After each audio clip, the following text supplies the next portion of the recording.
네, 사랑하는 성도님들, 우리는 계속해서 시편 말씀 중에 성전에 올라가는 노래를 묵상하고 있습니다. 오늘은 124편과 125편입니다. 이 두 장은 서로 연결되어져 있습니다. 124편은 과거에 하나님께서 우리와 함께 하신 것, 그것으로 인해서 원수의 손에서 우리를 구원하셨던 것을 고백하는 그런 감사의 노래죠. 그리고 이어서 125편을 보면 그 은혜를 기억하면서 지금 우리가 살고 있는 이 시간도 그리고 앞으로 다가올 미래에도 흔들리지 않는 하나님의 보호를 확신하는 그런 노래입니다. 자, 우리 신앙도 마찬가지이죠. 늘 이 두 축으로 서 있습니다. 하나는 과거에 베푸신 하나님의 은혜를 우리가 기억하는 것이고, 또 하나는 그 은혜를 붙들고 미래를 소망하는 것입니다. 오늘 이 두 가지를 우리에게 알려주시는 귀한 말씀을 통해서 우리의 신앙이 온전히 굳건히 세워질 수 있기를 주님의 이름으로 축원드립니다.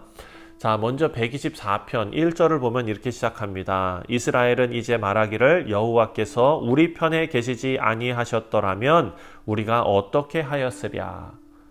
가정법이죠. 만약에 하나님께서 우리와 함께 계시지 않았다면 어떻게 되었을까? 3절을 보니까 그때에 그들의 노여움이 우리에게 맹렬하게 우리를 산채로 삼켰을 것이며, 자, 또 4절 5절을 보니까 물이 우리를 휩쓸며 시내가 우리 영혼을 삼켰을 것이며, 또 7절을 보니까 우리 영혼이 사냥꾼의 올무에서 벗어난 새같이 되었나니 올무가 끊어짐으로 우리가 벗어났도다. 자, 이 고백은요, 어떤 그런 상상 그 이상입니다. 실제로 예수님께서 우리의 인생에 찾아오지 않으셨다면 우리는 어땠을까? 자, 실제로 이스라엘은요, 수많은 전쟁과 포로의 위기를 겪었습니다. 하지만 모든 상황 속에서 하나님의 백성은 멸망당하지 않았습니다. 그것은 이스라엘의 힘이나 지혜나 이런 것이 아니라 하나님께서 함께 계셨기 때문이다 라는 것입니다. 8절 말씀에 우리의 도움은 천지를 지으신 여호와의 이름에 있도다. 아멘.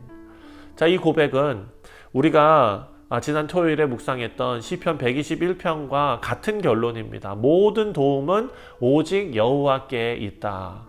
과거의 모든 구원의 사건을 돌아보면서 시인은 이렇게 결론을 내리는 것입니다. 여호와께서 우리와 함께 하셨기 때문에 우리가 살아남았고 지금도 존재한다.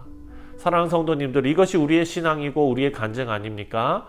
지난 삶을 돌아볼 때 우리가 여기까지 온 것은 우리 실력이나 환경 덕분이 아니라 오직 주님께서 우리와 함께 하셨기 때문이다. 시험과 고난과 질병과 위기와 이 모든 것 가운데에서도 무너지지 않는 이유는 여호와께서 우리 편이 되셨기 때문입니다.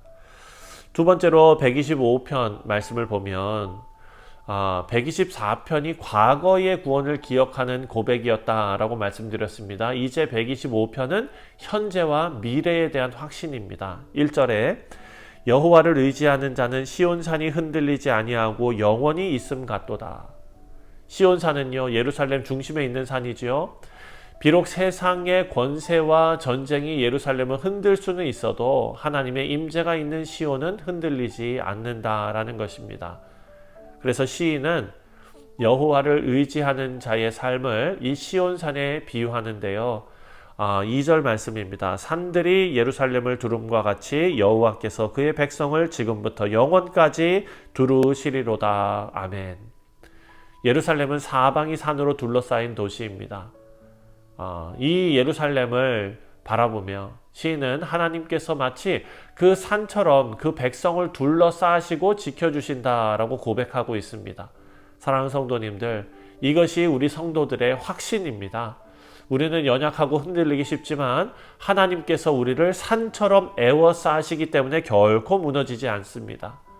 지금 우리가 의지해야 할 분은 눈에 보이는 환경이나 어떤 인간적인 안전망, 사회적인 안전망 이런 것이 아니라 영원히 흔들리지 않는 하나님인 줄 믿습니다. 마지막으로 3절부터 5절 말씀을 보면은요, 의인과 악인에 대한 하나님의 다스림이 나옵니다. 하나님께서 어떻게 다스리시는가? 자, 3절 말씀을 보니까 악인의 규가 의인들의 땅에서는 그 권세를 누리지 못하리니, 악인의 규가 뭡니까? 바로 억압과 불의의 권세, 이런 것을 뜻합니다. 지금 당장 악인들이 권세를 부리고 득세하는 것처럼 보여도 하나님께서는 그 권세가 영원히 의인의 삶을 지배하지 못하게 하신다라는 것입니다. 그래서 시인이 기도하는데 4절에 여호와여 선한 자들과 마음이 정직한 자들에게 선대하소서. 하나님께서 결국 의인을 보호하시고 악인들을 그들의 길로 버리시고, 그리고 시인은 하나님 앞에 노래하면서 이 시편이 마무리가 됩니다. 5절에 이스라엘에게는 평강이 있을지어다. 우리 사랑하는 성도님들, 하나님은 결코 불의를 그대로 두지 않으십니다. 우리가 스가랴서와 그리고 요한계시록 말씀을 통해서 계속 반복해서 하나님께서 말씀하셨던 내용입니다. 때로는 악인의 권세가 오래 지속됐다는 것처럼 보이지만 하나님의 최종적인 뜻이 아니다. 결국 하나님께서는 의인을 세우시고 교회를 지키시고 하나님의 백성에게 평강을 주시는 줄 믿습니다. 오늘 우리가 124편과 125편을 통해서 세 가지를 생각했습니다. 과거의 은혜를 기억해야 합니다. 하나님께서 우리와 함께 하시지 않으셨다면 우리는 이미 다 망했을 존재입니다. 우리가 존재하는 이유는 하나님의 은혜다. 그리고 두 번째로 현재를 확신해야 합니다.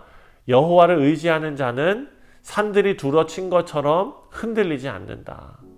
우리는 산처럼 우리를 둘러싸고 지켜주시는 하나님을 의지해야 될 줄 믿습니다. 마지막 세 번째로 미래의 소망을 바라봐야 합니다. 악인의 권세는 잠깐입니다. 마지막에 웃는 자는 하나님의 백성들인 줄 믿습니다.